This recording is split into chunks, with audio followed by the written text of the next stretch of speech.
The Marvel Cinematic Universe, or MCU, comprises 29 films that together have pulled in, get this, $27.43 billion in total revenue.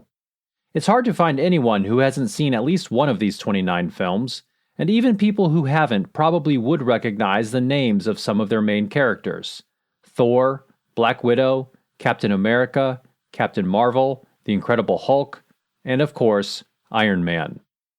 But here on the Indigo podcast, we're wondering, what, if anything, might we learn from these characters? Our two guests today are the industrial and organizational psychologists Gordon Schmidt and Cy Islam, and they argue that there's plenty that we might learn from these films. In fact, they go deep into this topic in their book, Leaders Assemble: Leadership in the MCU. Gordon is a professor of management and the director of the David and Sharon Turntine School of Management at the University of Louisiana, Monroe. Cy is a co-founder and vice president of consulting with Talent Metrics and an associate professor of industrial organizational psychology at Farmingdale State College. Stay tuned for this great conversation about how we might learn about leadership from popular culture, and more specifically, from superheroes. Welcome to the Indigo Podcast, an exploration of human flourishing at work and beyond.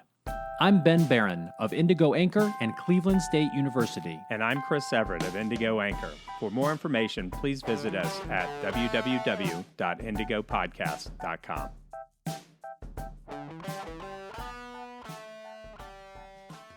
Gordon and Cy, welcome to the Indigo Podcast. Hi, Ben. Hi, Chris. Happy to be here. Great to be here. Yeah! Awesome. I'm happy you're here. I'm happy that you're happy to be here. Today's show's going to be awesome. This book is amazing. Ben, what are we talking about today? Yeah, so we're going to talk to them about a variety of things, but we're going to focus a little bit on a book that they recently published called Leaders Assemble: Leadership in the Marvel Comic Universe.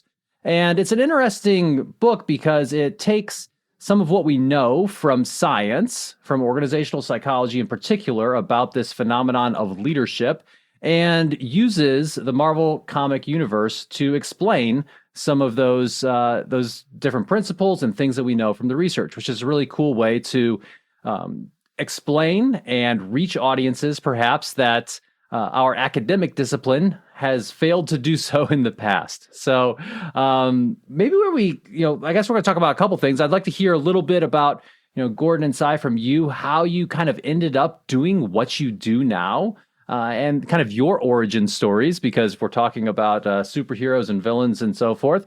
And then we'll talk about kind of this bigger challenge of taking scientific insights and making them palatable and applicable to making them awesome to every person out there. They're making them awesome. And how we can all use the Marvel comic universe perhaps to help everyone and ourselves lead better. So why don't we start with that first piece, which is the origin stories of our two guests, your journeys into doing what you do, and perhaps we can start with Gordon. Tell us a little bit about your background and how you ended up doing what you're doing. Oh, sure. Yeah. So, just growing up as a young lad. That sounds like a weird way to describe myself. But in high school, I got into psychology as something I thought was really interesting to me. And so I ended up doing this science research project in high school. We actually had a class in my suburban high school in upstate New York. That was sort of do your own research. And so all the kids there, all their parents were like biologists and chemists and hard science. And so there was like, I'm doing a study of 400 hours in a lab with beakers. And I was like, I want to do psychology because it's cool. And so everyone was like, who's that weird kid? What is he doing? But so I did research on the trust of societal groups and how someone's attachment style affected that. And then I ended up being a finalist in the Intel Science Talent Search for that at the time. So it was pretty successful work. And so it led me kind of on this idea of I wanted to do more. And so I ended up going to undergraduate work for industrial and labor relations. Cut that. Industrial and labor relations. and just kind of thinking about the workplace and, how does the psychology aspects of it led to me and my research mentor during that, Brad Bell, came from the Industrial Organizational Psychology program at Michigan State. That's where he got his degree. And that was like, okay, this is the thing. I didn't have a name for this. I didn't know what it was, but this is what I want to do. And so that got me kind of in this chain to ultimately get a PhD and become a professor of management now and sort of teaching about all this stuff. Awesome. That's great. And we'll come back to you to kind of fill in some more and tell us about how you kind of got into this whole world of using comics, for example, and other types of social pop culture, so to speak, to explain things like leadership. But why don't we go over to Cy and maybe give us a little bit of your background and how you ended up where you are. Yeah, so I was bitten by a radioactive professor, and then you just kind of have to become a professor after that. No, actually, so I actually really loved Gordon's story because it's like, yeah, I succeeded, and then I succeeded some more, and then I succeeded again. Because this is not how I ended up in IO psychology in particular. So when I was growing up, my older brother, he's much older than me. He's like 12 years older than I am. He's a medical doctor, very, very smart. And I thought when I was a kid, I was like, I'm going to be like my brother. I'm going to, become a medical doctor. And the book is actually dedicated in part to him because he's the one who gave me comic books when I was a kid and got me interested in comics. So I wanted to be like him in many, many ways. And so in college, I was a bio major. I was like, oh, I'm going to become medical doctor. Like, I'm going to become this South Asian stereotype. Totally great. And I did an internship in a hospital, and it was awful. It was not anything like ER. I didn't like it. It was terrible. I was like, this is not where I want to be. Let me switch gears. And so I dropped bio as my major because the only reason I was studying biology was to go to medical school. I was like, I don't even really like bio that much. Let me study something else. I switched over to economics, graduated with a degree in economics, really had no clue what I wanted to do. I ended up becoming a part-time instructor for Kaplan for the SATs. I did that for about a year and then eventually became a manager for one of their offices, which more or less amounted to kind of running HR, which was, recruitment, training, selection, all the I side level IO stuff. That's what I was doing. And then after a couple of years, I was like, well, my dad and I had what amounts to a South Asian dad heart to heart, which was mostly like, hey, you should really think about doing something with your life.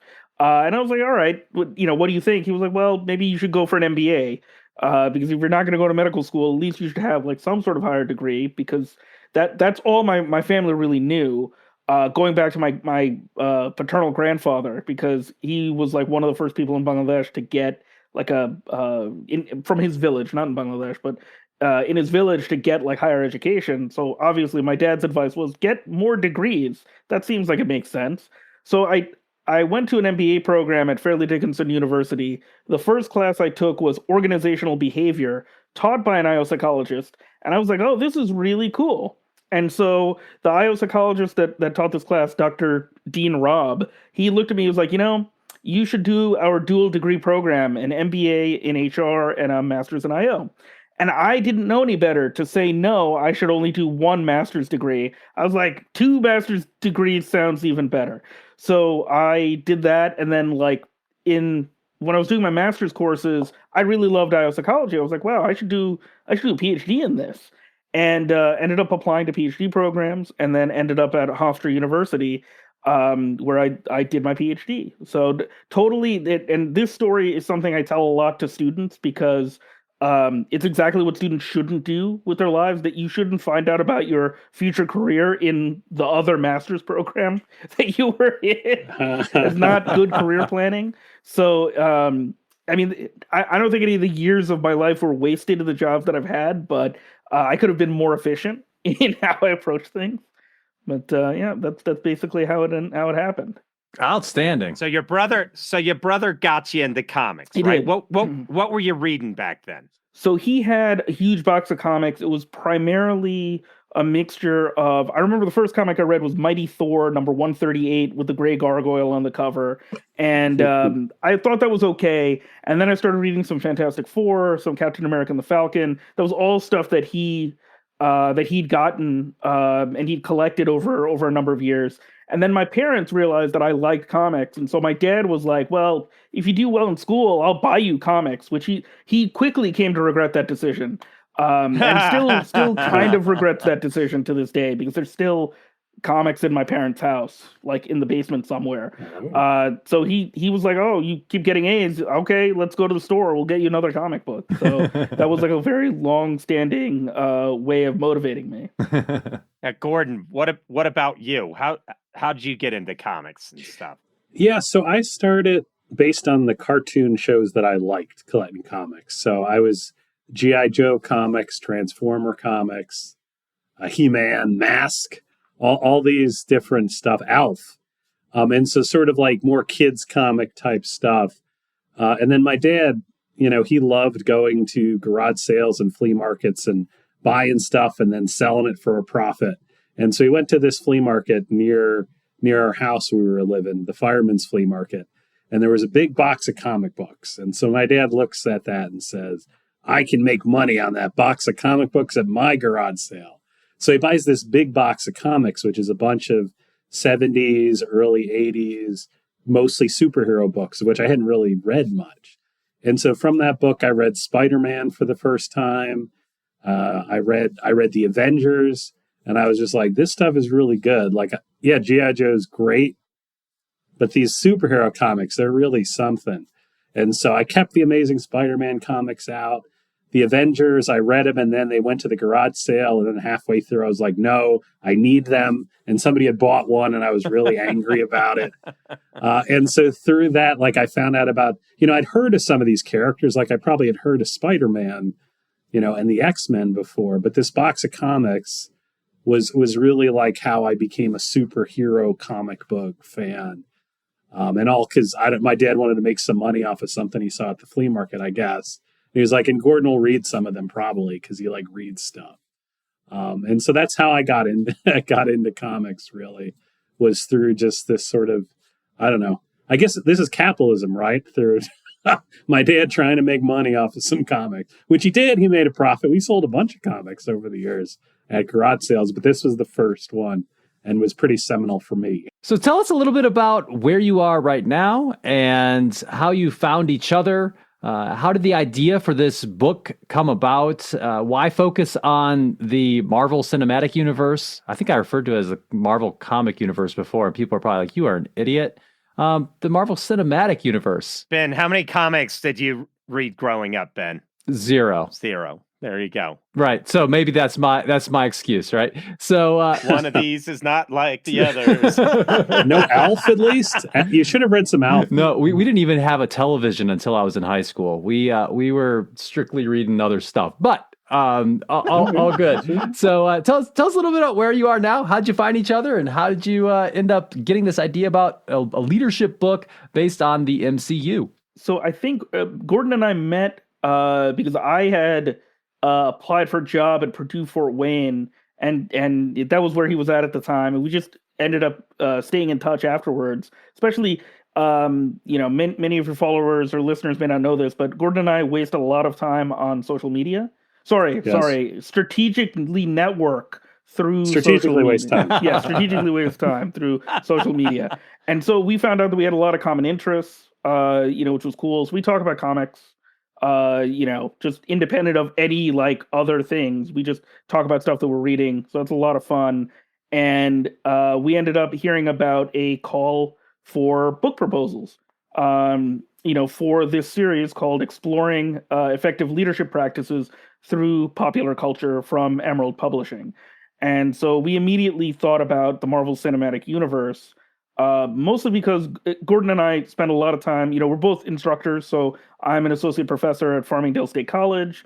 I teach a lot of undergraduates. And for some reason, undergraduates don't seem to know, who Winston Churchill is or who other people happen to be that I often reference, My Jackie Gleason jokes just don't go over that well. Who knew?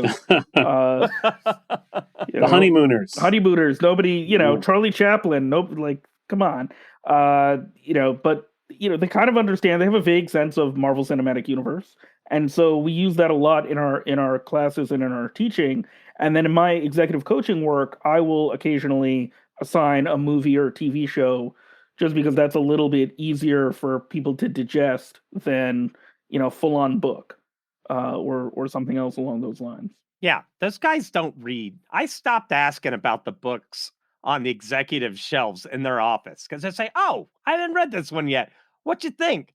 To be honest, I haven't read any of those, right? Just paint it on. I'm just painted on. Yeah. So you found each other on social media and had some conversations. Noticed you're both into similar types of things, and then this book proposal opportunity came out.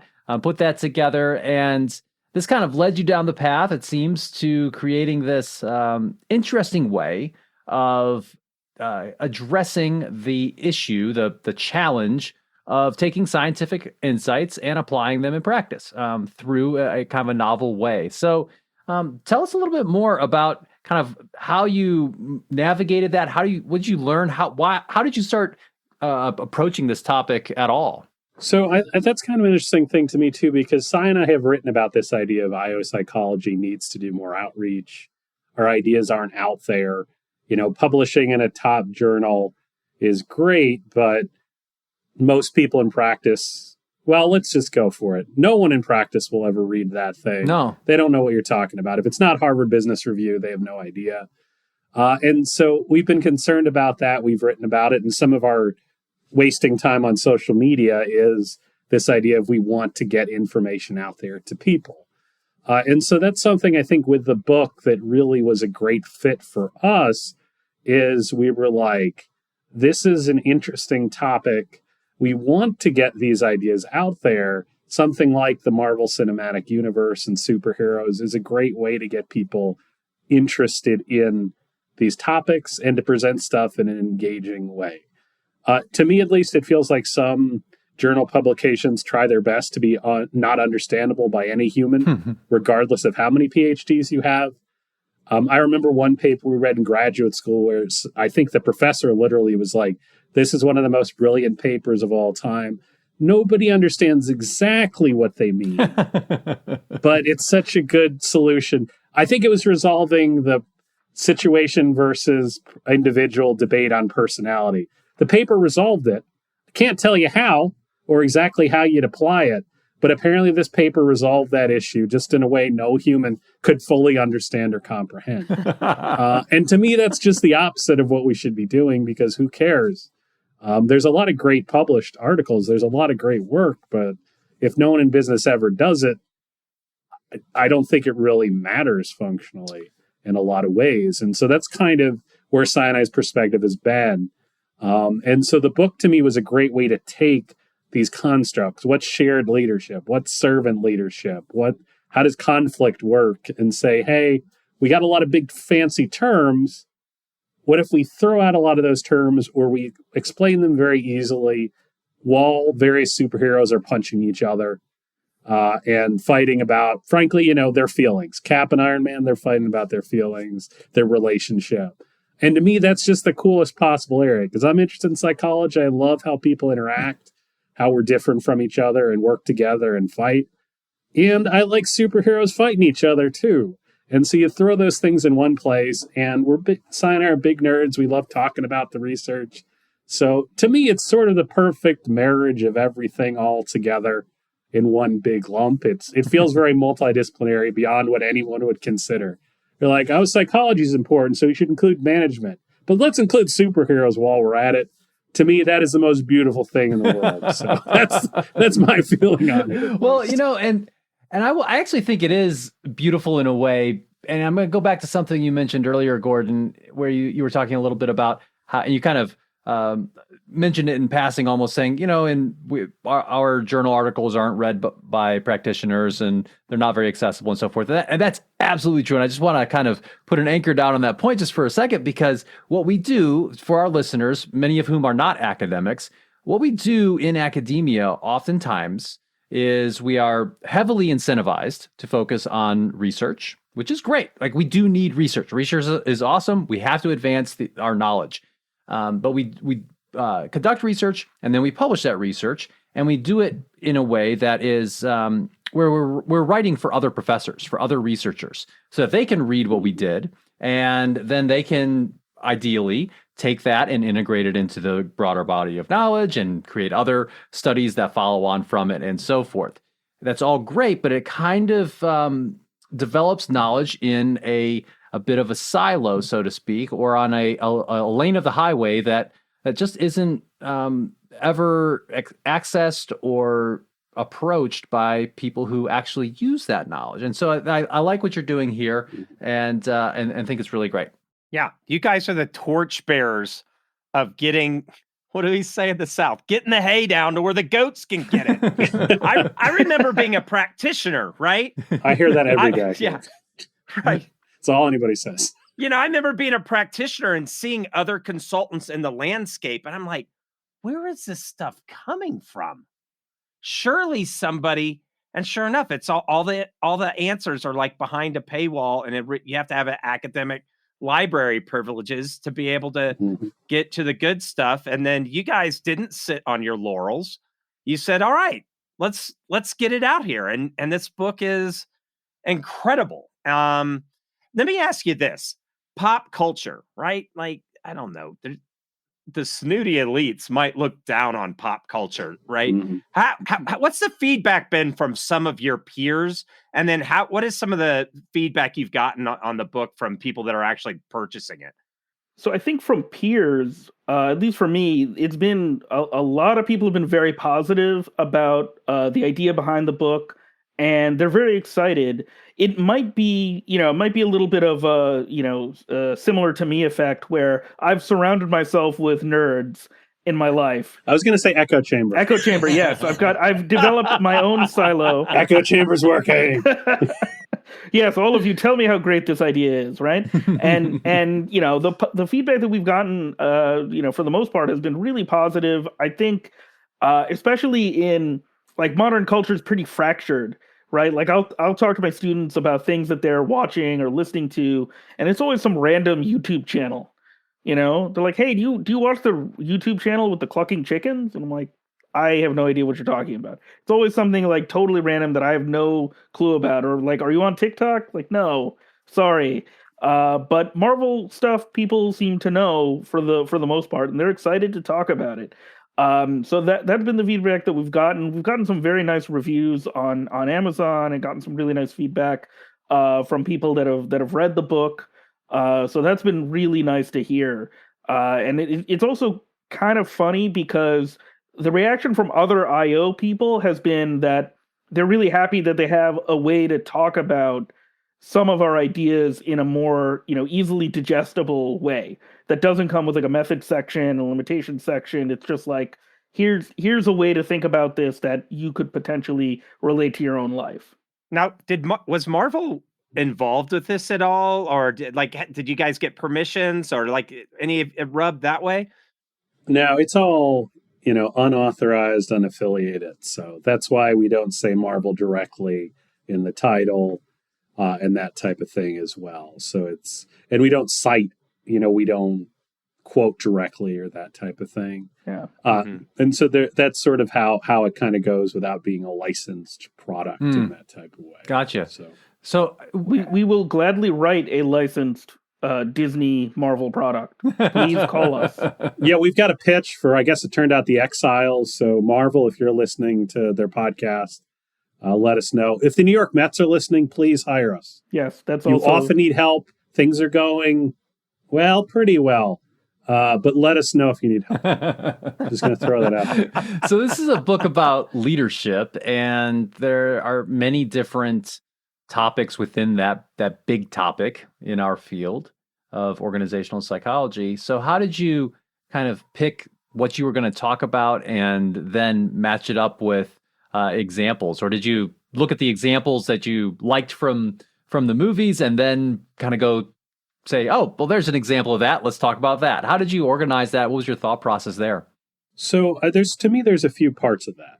One, I think there's the macro, which is kind of, we got the macro perspective on leadership as a process of influence that we all engage in. And so at least to my mind, and Cy agrees, or at least he tells me he agrees, is that, there's a lot of focus on there's big CEOs, they're perfect, we love them, and we just listen to them and they do all the work. And I think anyone who's actually worked anywhere and thinks about it knows there's a lot of bosses that sound cool to the outside. Everybody hates them. Nobody listens. And so we really wanted to focus on this idea that we're all leaders. We all can engage in leadership, and that the book should reflect that type of ideal. And so we don't act like Captain America is perfect. We critique some of the things he does. We don't act like, there's perfect leaders. They do different things, and different leaders are better for different situations. So I think across the chapters, we wanted to make sure we got across those types of ideas, and to really think about what is up-to-date research on these areas. What are things that are not just our opinions? So the book's not very focused on 1955's hottest hits of leadership, which I think is something you get with sometimes more popular books on leadership. Is they're like, here's this great theory. It's called Freud and the unconsciousness of Jung. Oh like, my gosh. Again, it's some of that's just interesting, but it's not. We want to be as up to date as we can on things and have it be empirically supported. Because I think you can get stuff 30 years old all over the place in various books. We really want it to be something where here's up-to-date research. And so there's stuff in the book to me that were a lot more up-to-date than a lot of things that I see out there, even though ours is just, a fun book about leadership to try to teach you through Marvel movies. Like, we're very rigorous in our approach, way more rigorous than you need for a book that uses Marvel movies to teach leadership, because our goal is outreach and giving you actually good evidence-based practice, which makes us a bit of oddballs in people that write leadership books about fun topics. But to us, that's the main goal of the book. We want it to be fun. We want you to understand it. We want you to learn the real stuff. And so that's kind of the big picture for us, at least. What's interesting to me here, right, is because there's this body of knowledge. First of all, most of the top-selling business books are trash. Our listeners know that. I mean, you're not going to blink in 10,000 hours and then magic Fortune 500, right? Or whatever that. Sorry, Malcolm Gladwell, but it didn't work for me. I tried. So, but here these movies are written for entertainment, right? They're like, hey, we're going to do stuff. We're going to have relationships. We're going to create drama. And then on top of that, you guys come from this body of evidence-based leadership that, at least the way I approached it was, okay, you got to learn this. And you're like, oh my gosh, the whole landscape of pop literature is wrong. Well, how did you guys bridge that idea of the big themes in IO psychology, where they are now, and then a story that was mini stories that were written primarily for entertainment? So I think that a lot of that comes from our experience as professors. When you're a professor, you are struggling to get people to pay attention, to really dig deep and listen to the lessons you're trying to give. And so we're using pop culture because some of those examples are really illustrative of things that people are going through.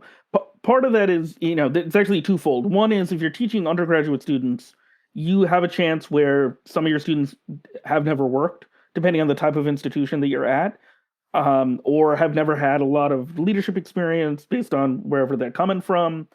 And then, number two is there's a big difference between teaching graduate school and undergraduate. Graduate school usually have adults that have a better sense of history and maybe politics and things like that, or places where we might get leadership examples.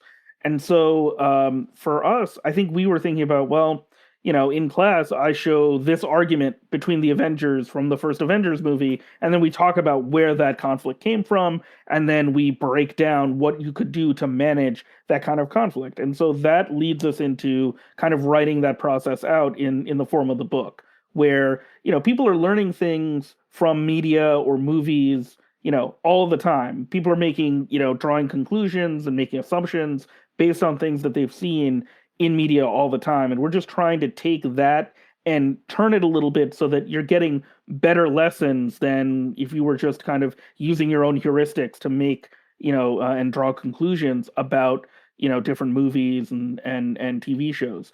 I think the other interesting thing about Marvel especially is it's an ongoing story. So there's a lot of long-term relationships and conflicts and meetings and things like that.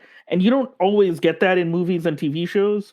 So that it makes it really ripe for this conversation. Well, in this first movie, this is what happens. Let's watch how this person changes. I remember Gordon wrote about Tony Stark and his authenticity, and you really get to track that over a series of films in a way that you wouldn't be able to do unless you had like an entire TV show. The other cool thing about the movies and the TV shows is that you can clip them and you can show the little parts that you really want them to see. And you can replay them and have people engage in them in a variety of different ways. So sometimes, in class, I'll make students watch a clip. I'll talk about a particular theory or a method, and then I'll have them watch the clip again and see if they're getting something out of that the second time through that they didn't get the first time. So there's a lot of kind of replayability there. So I think there's a lot of value in that. And frankly, people learn from stories all the time. My son is learning from watching, some Disney Junior shows. And we know that works. We know that people learn things, through media, and it can be a really valuable tool for us. And hopefully we've been able to, kind of leverage that so that we can spread some good science about how to be a better leader. Yeah. To me, another thing that is really important too, is that a lot of leadership related books are, here's a wildly successful person. This is what they did. You should do the same. And if you question it, you're not Steve Jobs. You haven't accomplished it. So you're probably wrong. Right. And so the superheroes to me set up a world where you can criticize Captain America. You can talk about Iron Man or Hulk, and it's okay. Well, I think sometimes we get into, with leadership, this weird idea we've got perfect CEO leaders. We know they were successful, so therefore their methods must work. But with the superheroes, we can disagree with what they did very easily. We can say Cap screwed up. And the book itself, as I said, doesn't try to lead that these are perfect leaders. They made mistakes. You might do something different in your own environment. And so to me, it makes it easier to do that. Because if you're an undergrad and you want to say, I know more than Elon Musk, that can be a lot harder than to say, I think, Iron Man was an idiot here. Because it's a lot easier to do so. It's a lot more, you can analyze it, and it's fun to do it where it's not, you're trying to say, oh, well, somebody was successful, so I can't criticize somebody for it, No CEOs were harmed in the making of this book. Not yet. Not yet. In some podcasts, maybe. Just some CEOs' feelings, but not the CEOs themselves. But you bring up an interesting point that using these types of fictional examples allow the learner to be somewhat detached as an observer, right? And be able to analyze it a little bit differently than we do with real life things. It reminds me that, in the military, so our listeners know, and I believe both of you know as well, I'm also in the military, and so is Chris. One thing that we do in our professional military education is we do study some prior conflicts to try to learn some things from them. And very intentionally, we sometimes will study things that did not involve the United States. So, for example, coming from a Navy background, studying the Russo-Japanese War is really interesting for us. And we don't get wrapped up in, kind of an American perspective on it, because, it was this war that happened a long time ago between two countries, that one of which was not the United States, right? Or neither of them were. So I think that there is some value there. What I'd love to do now is let's talk about some examples. Talk about some examples of good and bad leadership from the MCU. Some of your favorites, perhaps, that were really fun to write about in the book. Some ones that maybe you used in your courses. All right, so I think I can start off on this one. I really love the movie Black Panther. And I grew up reading that comic, so the movie meant a lot to me, and I really enjoyed their depiction of leadership for a couple reasons. So usually I've seen a lot of sci-fi action superhero movies, and the really interesting thing about Black Panther is that T'Challa, the Black Panther, he is able to kind of reach across the aisle in many ways. He builds a coalition of people that are willing to follow him. The movie opens with him in conflict with a leader of another tribe, a guy named M'Baku, who ends up being his ally at the end because he chooses not to kill him in the beginning. And this is something that, like in most superhero movies, your goal is to just kill the villain, and then congratulations, you get the girl, you win. And in, Black Panther, he is able to bring this person who ostensibly, for the majority of the movie, has been an enemy and isn't particularly nice to him, even when he comes to him for aid, says like, hey, I need your help. And M'Baku tells him like, sure you do. I know you need my help, but you're not getting it. But eventually he realizes that, no, this is better for both of us. Even the big villain of the movie, a character named Killmonger, when he's injured, severely injured, T'Challa the Black Panther has the option of letting him die or offering him help. And he reaches out to him again. And he says, look, I can save your life. We can, why don't you come back? Why don't you come back and be a part of things? And I think there's a really powerful lesson there, because a lot of times when when I talk to leaders, when I speak with leaders in a coaching capacity, or business leaders in consultations, there's always this idea of things being a zero-sum game. And really, most things are not zero-sum. They're on a continuum. So, there are different levels of success or not success. And there's a lot of ideas where people say like, oh, if you're planning on being a leader, we need to go full Game of Thrones, and we need to make sure that all of your enemies are vanquished and that you're the only one that has any power. And that's not really how modern organizations are going to work. That's not how companies or organizations are going to thrive in the modern era. And I think the movie really illustrates that in a subtle but very nice way, where kids will hopefully leave and say, well, I had conflict with this kid at school, and I don't need to have that conflict. I can reach across the aisle, and we can build something rather than destroy. And I think that's a powerful message that really comes across. And we talk about it a couple of times in the book. One chapter talks about leadership transitions, kind of focusing on how do you change one leader to another. What's the process like? It's not always going to be a duel on a waterfall. It's never gonna, it doesn't necessarily have to be like that. Hopefully there are better processes in place, but also what does it mean to kind of get people to work together? Outstanding. Yeah, and I think on the negative side, we do a chapter on Captain America Civil War, which I think does a good job of talking about this idea of mistakes made and trying to consider what you could do and how you should work together. And so kind of the whole story of Captain America Civil War is this conflict between Iron Man and Captain America about what should the Avengers, who should control them in the future. And so Iron Man is like, basically this part of the UN or something, like the UN should be in charge and make all the decisions. And Captain America saying, well, I've got these closely held personal values. We should make the decisions sort of as they've already been doing. And so you've got these two people with opinions that neither of those is a bad take per se. Neither is this is right or wrong. There's different ways the Avengers could be run, and you've got this team that's been successful. But instead of these two talking to each other, trying to collaborate on it, coming up with a solution that might work, they both are kind of my way or the highway. They don't try to get other people involved in the discussion or try to come up with solutions. They just try to get people on their side. And it's to me, it's maybe the biggest tragedy in the Marvel Cinematic Universe, because they can't come together and sort of figure out a better solution. The Avengers essentially break up, and we don't have this group when big threats like Thanos come about. We've got people, some of the Avengers are in jail because of picking Captain America's side, when there might have been a solution that would work. Because we didn't really get a clear idea of what each side wants. Does Iron Man just want some accountability for the team? Does he want more general decisions where we're getting people outside the group?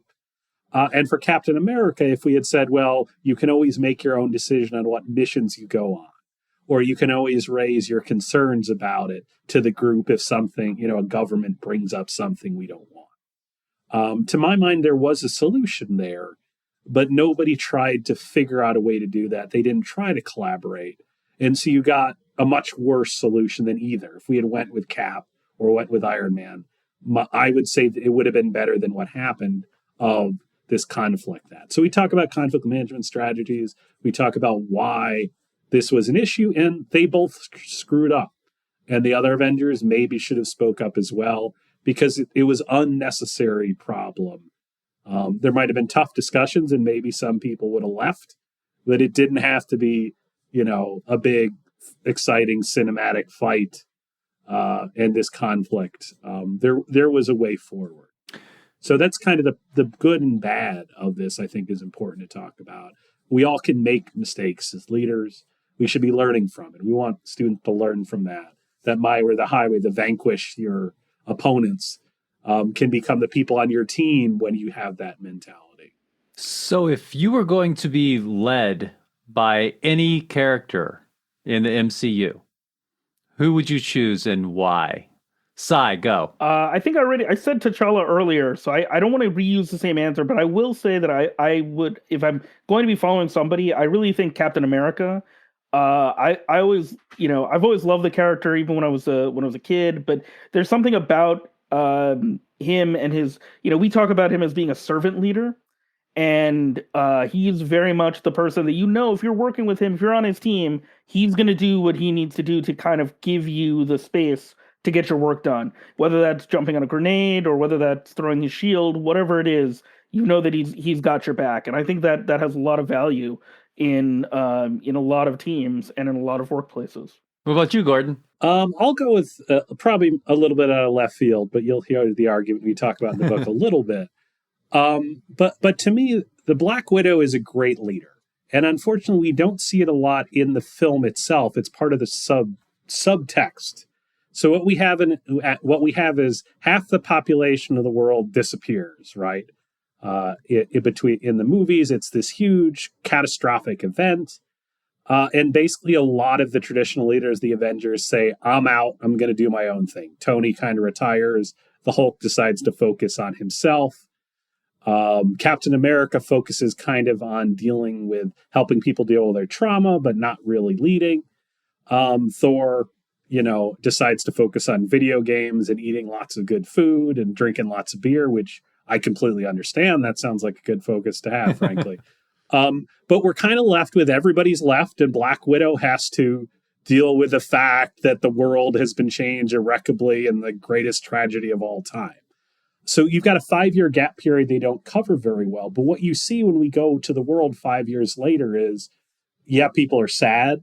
Yes, people would prefer things the way they were, but the world is running pretty well. And we see Black Widow interacting with the people in Wakanda. We see, looking at Captain Marvel, they're talking about, galactic relations.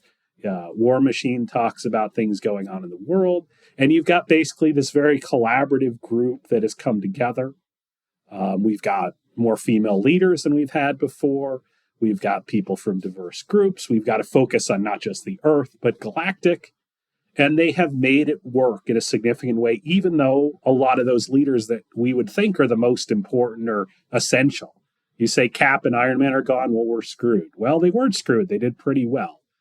And so to me, Black Widow did a great job with that. And it's, to some degree, it's pretty sad that once a solution was found to the problem, Black Widow gets pushed back to, not being in a leadership role, because I think she did a great job. And I'd love to see a movie or maybe a comic tie-in that really shows some of the big struggles you would have had with that event. That event happened for 5 years in the movie. We just don't get coverage of it. So I've been advocating for that. Marvel, let me know. Yeah, they completely, that thing happened where half of everybody just turned to dust. Okay, so now this movie's happening. They never really, right? There's a lot to mow there emotionally and relationally in that period of time. Yeah, there's definitely a lot going on there. And one thing that we noticed, and that when Gordon and I were talking about this, we kind of discovered Black Widow is, a very good leader, and she experiences what a lot of female leaders experience, which is the glass cliff, right? So, they get chosen to be leaders. Yeah, it's not the glass ceiling. No, it's the cliff. She's getting pushed off the cliff, like she's, she got leadership. She got a leadership role, but it's not a great leadership role. It's not a easygoing time. Things are going bad. And we see this a lot in organizations where when things are not going great, people are like, well, maybe we can have a woman lead. That would be okay. And that becomes a problem. They're not set up to succeed. They're put into positions that are much, much harder than the people that we think of as traditionally as leaders. Yeah, and that's research has come out in recent years on this, where we all know the glass ceiling. Everybody knows that. But in talking about using newer research, this glass cliff idea to us really made a lot of sense here, because it was, you take the lady, put her in charge when, this is the biggest crisis we've had. And we've seen women put in charge as well when there's a big scandal, we've seen them, they're not often both CEO and head of the board of directors. And so they're kind of set up to fail, where we're like, well, we're screwed. We might as well put a woman in charge. And so we're putting them often in very bad spots. And so to me, the glass cliff is a great metaphor for a very real problem. And so we do talk about it in the book chapter. Are there any leaders in any of the Marvel movies that you think are overrated? That maybe people are like, oh, I really like this character, or maybe some of your students have said this person's a really good leader, and you're kind of like, maybe not so much? Nick Fury overall is a bit overrated based on what we see in the movie. So I like Nick Fury, Samuel Jackson. Mr. Jackson, I'm not insulting you in any way. Your acting was impeccable in this film. But if you look at what he actually does, he doesn't necessarily do a good job of keeping the team together or kind of building it. So it's kind of funny. You see in the first Iron Man, he shows up and is like, join the Avengers Initiative. And then nothing happens because Tony's like, screw you, I don't want to do that. And it's only in the second Iron Man where he really starts to give arguments of why Tony should join.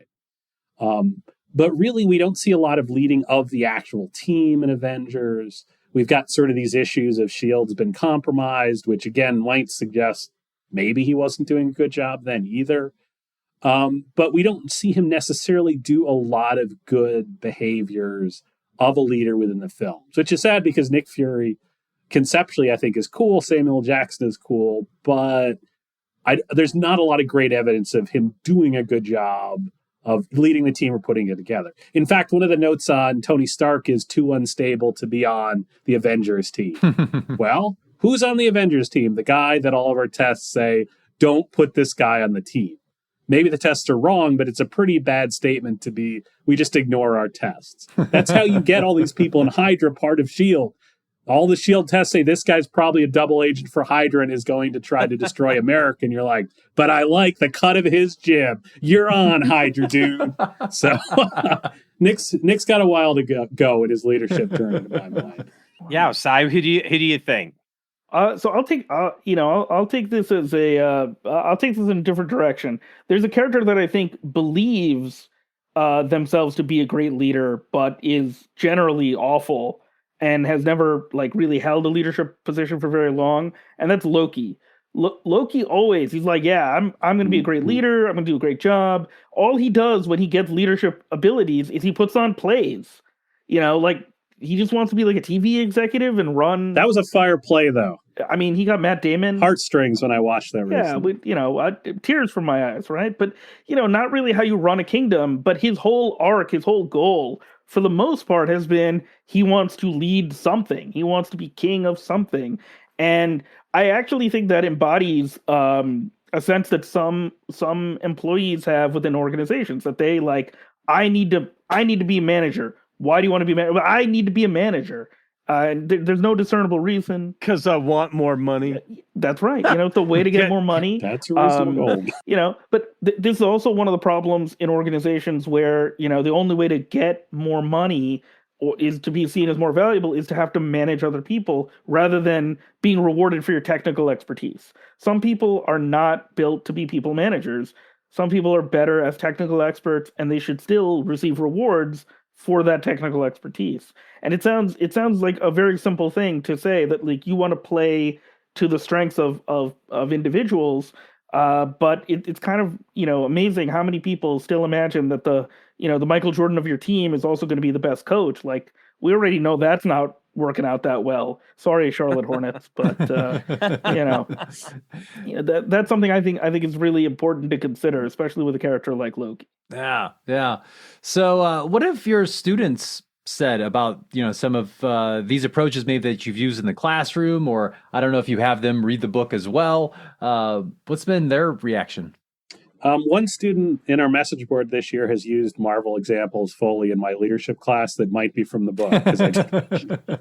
So that's been an interesting, like, okay, let me make sure he is adding to the discussion and not just literally copying stuff from the book. But I do find that students. But he's getting an A, right? A plus. He's getting we don't offer okay. A pluses technically, but it is an A plus. But yeah, no, I think it does resonate with them. They do like to talk about the examples. It is making sure that this is something they know and they're interested in. So we did a personality and leadership assignment where you pick somebody from pop culture, and similar to Psy, like their stuff was like all over the place. A lot of shows I had never heard of, people in directions. And so that is one of the sort of challenges that can come up is our pop culture is not everybody watches one of the three big networks, and that's the only thing you see in the same way. And so it's trying to figure out, showing a clip so they can see what's going on. I'm trying to have people pick their own examples. They can really help them to then use that to reflect on their own leadership is what I find. So it's not just as easy as making a joke about Captain America and everyone will laugh uproariously. At least in my view. Psy, maybe that works for you. I'm not sure. I don't make the students buy the book. Apparently that's like not something I'm supposed to do. Like, they can't get extra credit for buying the book. I mean, who made that rule? Right? Yeah.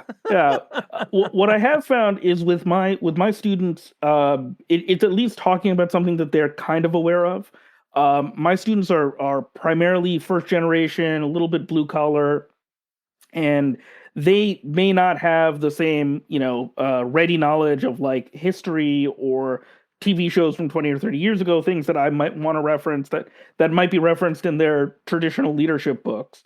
And so I think they appreciate that it's, something within their lifetime that I'm referencing that is, and I think they also appreciate the attempt, right? Even if they don't watch the Marvel movies, they at least say, oh, Dr. Islam's old, but he's trying, he's giving it a good shot, I think it's also important with clients, with coaching clients and in training and development, being able to either, assign the book or assign one of the movies or a TV show or an episode as homework is helpful. Because, those folks can take a step back. They don't have to constantly be thinking about their own experiences at work, and then they can kind of project some part of themselves into some of the Marvel characters and then come to an insight that they wouldn't have come to otherwise. Wonderful. So now that this book is out and you've kind of completed that project and obviously still continue to reference it and use it in your own teaching and consulting work, what's next for you guys? What are you up to? Anything new and exciting that you'd like to share a little bit about with our audience? Gordon, we can start with you. Sure. Well, Sai and I are working on another book. We're working on a book on Avatar, The Last Airbender and leadership, which we really enjoy as a thing for this. It's a very different type of show than Marvel. And we also do think of it as something that is very pick up and go. So the Marvel movies are kind of long. you're talking about 2-hour commitments. As my sister-in-law, who was forced to watch some of these with me, would say, this movie's still going. What's going on? Please stop. That's generally how it went. But with Avatar, we're talking about, less than 30-minute episodes that can teach a lesson pretty well.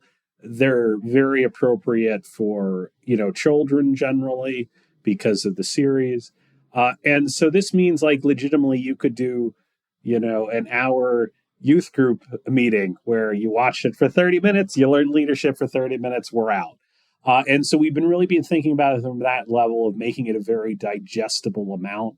And it's an amount that you could work with a class a lot better. So I could tell my students to watch a Marvel movie, but to watch most of an Avatar episode wouldn't really be that hard. Yeah. And for Avatar, we're focusing a little bit more on cross-cultural leadership and balance and topics like that I think, the Marvel movies don't necessarily fit quite as well. And so we're very excited in sort of writing that up and thinking about, okay, what that is. So so that's one of the big projects we're working on right now. The other thing I want to mention is that we continue to, even without the book, we continue to blog about issues related to IO psychology, to leadership, and pop culture. So Gordon just completed a blog about the show The Sandman. I don't know if anybody's if you've seen that. That show is based on the DC comic book, and Gordon wrote about something all IO psychologists love and HR people should love, and that is job analysis. So using that, looking at the jobs that people have in the world of The Sandman and kind of analyzing that. So we're going to continue that. We've got a couple of other, hopefully, blogs coming out in a similar vein. Awesome. Nice. So we've got, these guys are super web people. They're on Twitter, LinkedIn, websites. They've got a whole bunch of research. We will put all of their contacts in the show notes. If you guys aren't following them on Twitter, absolutely. Need to get links to your blogs. I don't see that in our list, so let's make sure we get that before the show goes live. Anything you guys would like to say as we wrap up? I am going to be talking at a conference in Latvia soon. So if you're in Latvia, hey, everybody, I will see you in mid-October, I think. That was just a recent through LinkedIn. Outstanding. So my Latvia heads, good to see y'all. Thanks for listening to the podcast. That's awesome.